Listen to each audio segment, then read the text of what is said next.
তারপরে যদি মনে করো এই রাজুর সংসার ভালো লাগছে না, যে কোনো সময় চলে আসতে পারবে, সেই ব্যবস্থা আমি করে দেবো। ঠিক আছে। আমার সংসার ঠিক আছে। যাও, আর বেশি সময় নেব না এখন, আমি আবার যেতে হবে তো আমার। ঠিক আছে, আচ্ছা।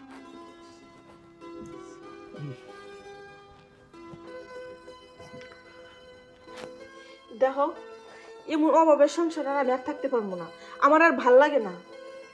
এই রোজ রোজ এই বাপের বাড়িতে এটা আনো ওইটা আনো, এই করে কি সংসার চলে যায়? হ্যাঁ, আচ্ছা দেখো, আমি কি চেষ্টা করতে কম করতেছি? চাকরির লেগে আমি দিনে রাইতে কত না কষ্ট করতেছি, কত জায়গায় ইন্টারভিউ দিতেছি। দেখলে না, ওই যে পাশের এলাকার যে কাকা আছে না, ওনার কাছে পর্যন্ত গেছি, ইন্টারভিউ দিছি। সে এখন মোটা অঙ্কের টাকা চাইতেছে আমার কাছে। আমি এত টাকা কই পাবো যে পাইয়া যে আমি চাকরিটা নেব? এখন কষ্ট মষ্ট যেহেতু হচ্ছে, আর একটু ধৈর্য ধরো, দেখি ওই কাকারে আবারও জামু, কাকার কাছে হাত জোর করবো করে, যদি দে তাহলে দিল। আরে তুমি টেনশন করতেছো কি লেখা?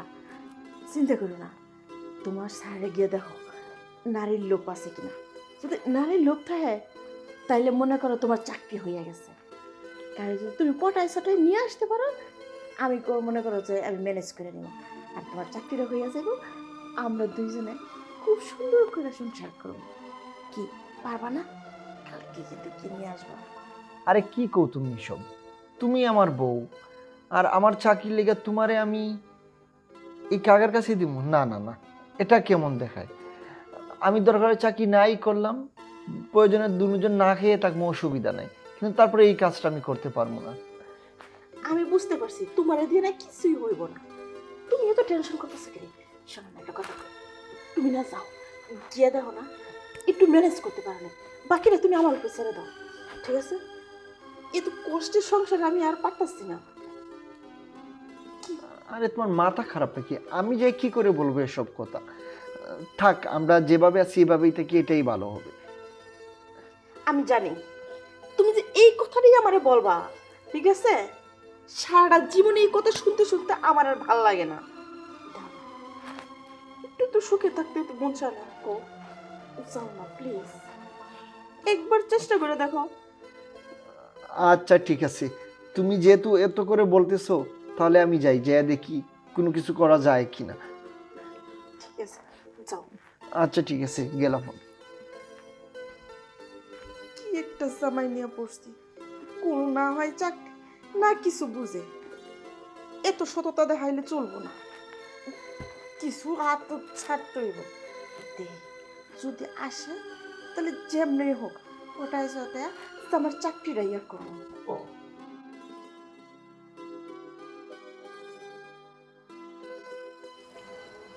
কাকা, ও কাকা, কে?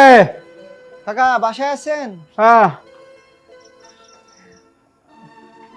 আরে ও কাকা, আহ এদিকে আসি, এদিকে আস, খাড়া হয়নি। কি খবর, কি সমস্যা, কি তোর?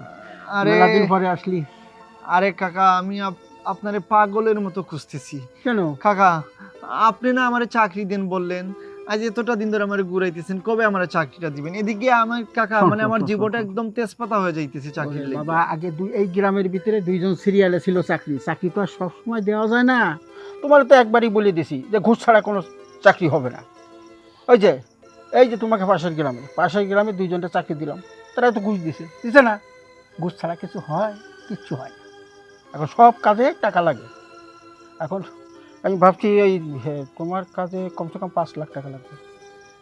আরে কি বলেন চাচা, আমি এত টাকা কই পাবো? আর 5 লাখ টাকা? আমি 5 লাখ টাকা 5 পয়সা তো স্বপ্নে দেখি না। আমি এত টাকা দিতে পারবো না কাকা, তুমি যেভাবে হোক আমার একটা চাকরি দেওয়ার ব্যবস্থা করে দাও। আচ্ছা, বুঝতে পারছি তোর কাছে টাকা পয়সা নাই, টাকা দিতে পারবি না, না? কিন্তু একটা কাজ করতে পারিস তুই। কি কাজ চাচা? আমি কি কাজ? সব কাজ করতে আমি রাজি রাখ আছি। রাখ রাখ রাখ, ওই কাজটা যদি তুই করতে পারিস তোর টাকা দেওয়া লাগবে না। মানে কোন কাজটা? তোর বউ আছে না? তোর বউটার আমি দেখছি, খুব সুন্দর। হ্যাঁ, তোর কপালে একটা সুন্দরী বউ জুটছে, কিন্তু আমি যখন দেখলাম আমার চোখটা ফিরাইতে পারি নাই। আসলে ভালো লাগছে, ভালো জিনিসের কদর তো করতেই হয়, তাই না? তা তোর বউরে যদি একটা রাইতের লাগে আমার কাছে থাকতে দেস, বুঝতে পারছিস, তাহলে তোর 1 টাকা ঘুষ লাগবে না, তোর চাকরি হয়ে যাবে, মনে কর হয়েই গেছে। আরে কি বলেন কি এসব উল্টাপাল্টা কি, মানে আপনার কি মাথা কি ঠিক আছে? ঠিক আছে? আমার চাকরির লাগিয়া আমার বউরে দিয়ে দিমু? ছি ছি ছি ছি ছি ও, বুঝতে পারছি। এখন তোমার মনে করেন যে এখন ওই বুকে লাগিয়েছে, ঠিক আছে, ভালো কথা। 1-2 টাকা না, 5টা লাখ টাকা, তাই না? আর এই টাকা যদি না দিতে পারো, ঠিক আছে বাপ, যাও, চাকরি আর হবে না, যাও, খামাখা বিরক্ত করো। কাকা কাকা আমি তোমার হাত জোর করি কাকা, যেভাবে হোক আমারে চাকরিটা দেও, কিন্তু আমার বউর দিকে কি লেগে নজরটা গেল? হ্যাঁ বাবা, কথা শোন, তোর বউ তো তোরই থাকবে, তোর বউরে তো আমি নিয়ে যাইতেছি না। আর তোর বউর একটা রাত থাকলে কিছু কমে যাইব না, কোনো ক্ষতি হবে না, হবে। আর তাই সেজন্য তুই কিন্তু ওই চাকরিটা পাইতেছিস, টাকাও দেওয়া লাগলো না। কাকা দেখো, এলাকায় মানুষজন আছে, মানুষজন শুনলে কি মনে করবে যে ছেলে চাকরির জন্য নিজের বউকে দিয়ে দিল। ছি ছি ছি আচ্ছা, ছি, ছি। এই তুই কি বোকা নাকি? এই কথা কি মানুষেরে বলতে যাবি? না আমি বলবো, না তোর বউ বলবে? এটা নিজেদের ভিতরে আপোষ হবে, এইটা আর কি। কাকা শুনো, দেয়ালেরও কান আছে। মানুষ শামুকের ভিতরে ভাত রান্না করে খাইলে সেই জিনিসটাও ফুটে বাইরে যায়, আর এই কথা বের হবে হ্যাঁ রে তার কি বাবা রে, গ্যারান্টি তুই আছে? চুপ থাক, আস্তে কথা বল, একবারে কানতেছে, তোর কি মারছি আমি? তোর সাথে সুন্দরভাবে কথা বলতেছি, তুই যদি রাজি না থাকিস বাবু সেটা বলে দে, ঠিক আছে বাবা চলে যা। আর যদি মনে করিস যে না আমার চাকরির দরকার, তাহলে আমার কথাটা মান। আচ্ছা কাকা হ্যাঁ। শুনো, এই কথা কেউ তো জানবে না, না? আমার কিন্তু চাকরিটা লাগবে বুঝছো, কারণ আমি বুঝতে- এই সংসারটা নিয়ে আর পারতেছি না। আহা। মানে চাকরি লেগে আমি পাগল হয়ে ওরে যাইতেছি বাবা রে, একদম। এই বাজারে একটা মাত্র চাকরি, সেটা হলো সোনার হরিণ। এই সময় একটা চাকরি জোগাড় করা অনেক কষ্টের ব্যাপার। ঠিক আছে, মনে কর তোর চাকরি হয়ে গেছে, বুঝতে পারছিস?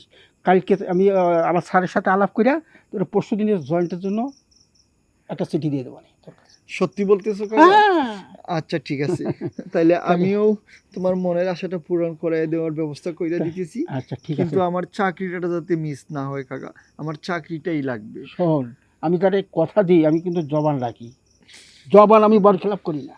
হ্যাঁ আচ্ছা ঠিক আছে কাকা, তাইলে আমি যাই এখন কি? হ্যাঁ, যা, আমি সন্ধ্যার দিকে চলে আসতেছি তোর ঘরে। আচ্ছা কাকা হুম? ঠিক আছে, আমি ওইদিকে সব প্রস্তুত করে রাখবো। কিন্তু ওই বউর কাছে একটু কয়ে রাখিস ঠিক মতো, যেন হেনা সেনা না করে, আমি বুঝতে সব পারছিস? প্রস্তুত করে রাখবো, হুম, আপনি শুধু যাবেন, কাজ সেরে আবার চলে আসবেন, ঠিক আছে কাকা? আচ্ছা ঠিক ওকে, আছে, ঠিক যা। আছে, এই আসি, তো হ্যাঁ? বলছি, যা। ভালোই হলো, যেভাবে হোক ওটা তো লাইনে এনেই ফেলেছি। আর বউটা রে বাবা, দেখার মতনই, শালা এইরকম বউ তো আমার কপালে জুটলো না, চোখ সরানো যায় না। যাক, চান যখন পেয়ে গেলাম, জিনিসটা তো হজম করতেই হবে। হুম, এখন যাই, খাইয়ে দিয়ে একটু ফ্রেশ হই, একটা ঘুম দিই, সারা রাত তো ওর বোর পিছনে জাগতে হবে, তখন তো আর ঘুমাইতে পারবো না। যাই, আর এদিকে তো আমার ডালে কয়ে যাবো, কি কয়ে যাবো, হ্যাঁ, আমি একটু মোকামে যাইতেছি, কাজ আছে, একদিন আসতে পারবো না, নালি তো সন্দেহ করবে। কখন গেছে, এখন আইতেছে না জামাটা, সব কিছুর মাঝে দেরি করে, আমার আর সহ্য হইতেছে না। এই শুনো, কি? খাগুড়ি কোনো মতে ম্যানেজ করছি বুঝছো, সে হয়তো আসার কথা এখনই, বুঝছো, সে হয়তো চলে আসবে এখন। তুমি ঠিকঠাক মতো করো বুঝছো, আমার চাকরিটা তো হবে মনে হচ্ছে এবার। তাহলে সে যেহেতু রাজি হয়েছে আসার জন্য, তাহলে আমি যাই, হ্যাঁ? সে একটু মনে হয় আসতেছিল, হ্যাঁ আমি যাও। গেলাম। ওকে, তুমি ঠিকঠাক মতো বসো, হ্যাঁ? টেনশন করো না তুমি, আরে আগে আসুক না, আমি তো জানি কি করতে হয়, ছেলেদের ইয়াটা আমার ভালো করে জানা আছে। আমার জামার যে চাকরিটাও হয়, অনেক সুখে থাকতে পারবো আমি। এখন আসে না, এখনো যে কিরে আসতেছ না, কখন আসবো? আমার জামাই তো কোনো এখন আসবে। কি আসতে পারি? হ্যাঁ, আসেন আসেন আসেন, বসুন। কেমন আছেন? এই তো ভালো, আপনি ভালো আছেন? হ্যাঁ, ভালো আছি। আরে আপনার লেগে আমি অপেক্ষা করতেছি। তাই নাকি? হ, খারাপ না, আমার সঙ্গে সব কথাবার্তা হয়ে গেছে, ওরও তো চাকরির দরকার। আসলে এই বাজারে চাকরি পাওয়াটা খুব কষ্ট, লক্ষ লক্ষ টাকা খরচ করেও চাকরি পাচ্ছে না। তারপরে এই গ্রামের দুইজনকে আমি চাকরি দিয়ে দিয়েছি, ওরাও টাকা দিয়েছে, 5 লাখ টাকা করে দিছে। আরে কি কর, আমি চিন্তা করতেছি কি লেখা, আপনি যা বলেন তাই পাইবেন, শুধু বলে আমার জামাই চাকরিটা একটু ম্যানেজ করে দেন না, এইটা দিলেই হইব। দেখেন এই অভাবের সংসারে আর ভালো লাগতেছে না। আরে বুঝতে পেরেছি, আমি আর কষ্টে রাখবো না। আমি যখন এসেই পড়েছি, কষ্টে তুমি থাকবে না। আমি আবার কারো দুঃখ কষ্ট সহ্য করতে পারি না, এই হলো সমস্যাটা। এই দেখো, এখন তোমাদের 5 লক্ষ টাকা লাগতো তোমার জামাই চাকরি দিতে, সেই টাকাটা লাগলো না, আমি ছেড়ে দিলাম। খালি তোমার কারণে। ওই মানে আমার তো একটু বদনেশা আছে, বুঝছো? কোনো সুন্দরী মেয়ে দেখলে তখন আর আমার ওই টাকা পয়সার দিকে খেয়াল থাকে না, ওই দিকে খেয়ালটা যায়, যে খেয়ালটা তোমার দিকে পড়েছে। আর আমি তো আছি, আপনি শুধু একটু আমার জামার পা একটু খেয়াল রেখে তাইলেই হবে। আগামী পরশু চাকরিতে জয়েন করবে, আমি কথাবার্তা পাকা করে আসছি, বুঝতে পেরেছ? এখন তুমি আমার কাজটা যদি করে দাও, এখন তো আর কোনো আরে কি যে কর, হুম, আপনি যেটা বলবেন সেটাই হবে, কারণ আপনার মনটা এত বড়, আমি আপনার কথা অনেক শুনছি, যার কারণে আপনার কাছে তো আমার স্বামীরে পাঠাইছি। ঠিকই আছে। রতনে রতন চেনে, শুয়োরে চেনে কচু, তুমি রতনটাই চিনেছ। আসলে আমার মনটা অনেক বড়, তুমি এখনই বুঝতে পারবে। দাঁড়াও, তোমারে কিছু উপহার দিই। সারা জীবন তো মানুষের কাছ থেকে উপহার নিয়েছি আর চাকরি দিয়েছি, এই দেখো কতগুলো টাকা আমার পকেটে, বুঝছো? আজকে খুশি হয়ে তোমাকে এটা ধরে দিলাম, গুনলামও না, দিয়ে দিলাম। আর হ্যাঁ, না হলে তো এখানে 60-70 হাজার টাকা আছে। হ্যাঁ, খুশি হয়েছে এবার? আবার যেটা অনেক খুশি হচ্ছি। এখন থেকে আমাকে আমাকে একটু সময় দেবে, আরও অনেক খুশি করবো তোমাকে। কি যে কর না, একটুকে আপনার মনের মধ্যে খুশি করব। তারপরে যদি মনে করো এই রাজুর সংসার ভালো লাগছে না, যে কোনো সময় চলে আসতে পারবে, সেই ব্যবস্থা আমি করে দেবো। ঠিক আছে। আমার সংসার ঠিক আছে, যাও, আর বেশি সময় নেব না, এখন আমি আবার যেতে হবে তো আমার, ঠিক আছে? আচ্ছা।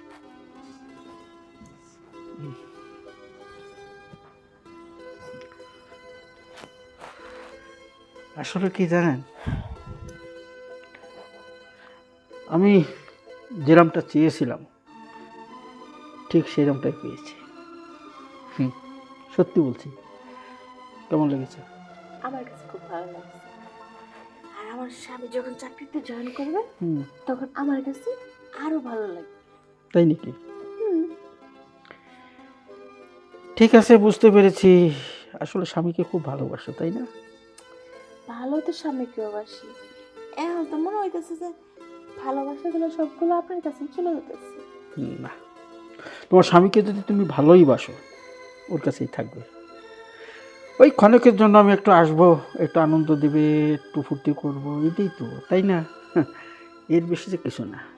তাতে কি হবে, তোমাদের সংসারটা ভালো থাকবে, সুখে শান্তিতে কাটাইতে পারবে। যে সময় যা লাগবে আমার কাছে যাবে, আমি দিয়ে দেবো, আমার আছে, দেবো, সমস্যা কি? ওকে, তাহলে চলি, ভালো থেকো।